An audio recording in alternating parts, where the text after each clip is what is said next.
Which of the dysfunctions resonates most with you?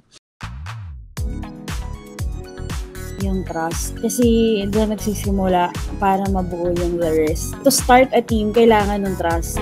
Yung lack of commitment, can I just say na I'm proud of the team. Grabe yung mga pinagdaanan natin, pero we got into building a culture na there's trust, there's integrity, there's empathy, yung understanding sa bawat isa. There's commitment sa ginagawa natin. And what I really like is yung mga community work natin. My heart is happy kasi alam ko na we're not just doing this for ourselves, for our family to earn. Hindi lang para sa VC, kundi para sa immediate community natin or para sa Filipino nation. Ang pinaka nag-resonate sa akin is yung accountability. Because I'm a big believer of integrity. If you have integrity, you also have accountability. Ayun, sa trust lang talaga. Oo. Pero sa atin, okay naman ako. Wala namang problem. So, it's just me.